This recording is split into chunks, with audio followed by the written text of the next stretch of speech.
أعوذ بالله من الشيطان الرجيم. بسم الله الرحمن الرحيم.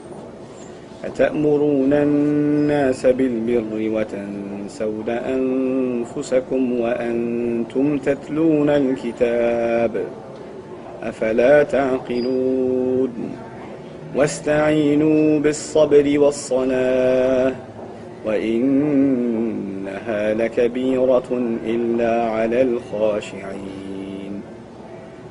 رب اشرح لي صدري ويسر لي أمري واحلل عقدة من لساني يفقهوا قولي. Assalamu alaikum. Quran Weekly.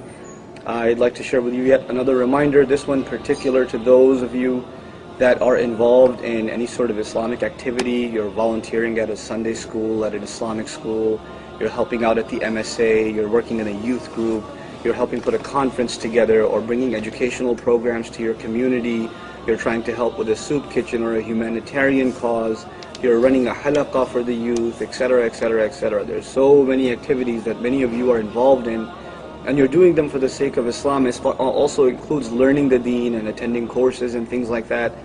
But we are learning all this stuff, and a lot of times, you know what happens? And I speak from personal experience. A lot of times what happens is we get caught up in these activities, and there's a deeply widening and gaping spiritual hole inside of us. We're doing all this stuff, but our prayers have become empty, and you don't enjoy reciting Quran. And in your downtime, you're addicted to like entertainment, and you can't help but watch movie after movie after movie, or watch video after video after video on YouTube, like you're watching now. Or, but I'm saying, stuff to entertain yourself, or video game after video game, and you can't help yourself. You're caught in this cycle where every time you're by yourself, you're doing this stuff that you hate yourself for, and you know that you should be doing something better with your time. You just can't get yourself to do it. You're trying to just pick up the Quran and start reciting, you just don't do it. And you're so busy volunteering, and you're tied up in all this stuff, that even the most amazing, courses and stuff like that, you've been at all of them, but you haven't listened to anything, because you're helping out, and may Allah reward you for helping out, but you have other needs also. There's this spiritual hole that needs to be fulfilled, that void needs to be filled. So there are two kinds of services in this deen. There are services you provide for others, for the sake of Allah, you serve the community, you serve a good cause. Then there are things you do in this deen to make yourself a better person. And you have to have a balance between both of these things. The ayah I recited to you was a complaint Allah made to the children of Israel. He said, do you command people to good? أَتَأْمُرُونَ النَّاسَ بِالْبِرِّ. You people command others to good, to doing good. وَتَنْسَوْنَ أَنفُسَكُمْ. And you forget yourselves. وَأَنْتُمْ تَتْلُونَ الْكِتَابَ. And you're the ones that actually read the book. In other words, clearly the person who runs the halaqah, the one who's knowledgeable, the one who does the activities, they're more knowledgeable, and they're the ones telling other people to do good. What about you? What about you when you're by yourself? You forget so easily. أَفَلَا تَعْقِلُونَ. Why don't you get it? Why don't you understand? And so then Allah gives a remedy. If that's your problem, if in your public life you become very active, not to show off, sincerely active even, but in your private life, you've just completely been devoid of spirituality and khushu' in the prayer, then what should you do?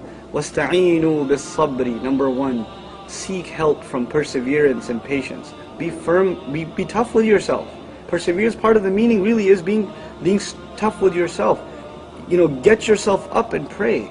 Force yourself to turn that thing off and go recite some Quran or memorize some ayat, or do some ibadah, make some dua, memorize a new dua or two. Force yourself to do this, sabr. And then he says, was-salah, and seek help with the prayer. The prayer is supposed to help you get out of this problem. You see, when Allah says seek help, there's a problem for which you seek help. The problem was in the previous ayah. You tell people to do good, you forget about yourself. And Allah says to help you out of that problem, you turn to prayer. You turn to the salah. Now, specifically to the brothers, I want to give some very practical advice. I don't have to, there are many spiritual exercises in the sunnah of the Prophet ﷺ, many adhkar, many practices at higher and higher levels. Fasting every Monday and Thursday, and and tahajjud prayer, and ishraq, and all of these things. But before you talk about any of that stuff, let me just give you some very practical advice, guys, seriously. If you can just make it to Fajr and Isha at the masjid, and you can do so for a month, 2 months, 3 months regularly without missing a single one, you've addressed your spiritual problem for the most part. The way you feel after you come back from the masjid, after praying Fajr, you will know that feeling. It cannot be argued with you, it cannot give you evidences for it. You yourself will be the witness that something has changed about me. Something is different. Especially Fajr. And don't miss Isha. And I say these two because of course the Prophet's promise ﷺ, that if you can catch both of those, it is as though you were in worship the entire night. You know? So start with that. Start with the essential.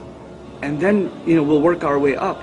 But if you can establish these two things, seriously you will find a huge, huge change in the way you feel about the deen, the way you're connecting with Allah, the way you feel really that Allah is listening to your supplications, your du'as when you're asking them. But start with that, inshallah ta'ala. بارك الله لي ولكم في القرآن الحكيم ونفعني وإياكم بالآيات والذكر الحكيم.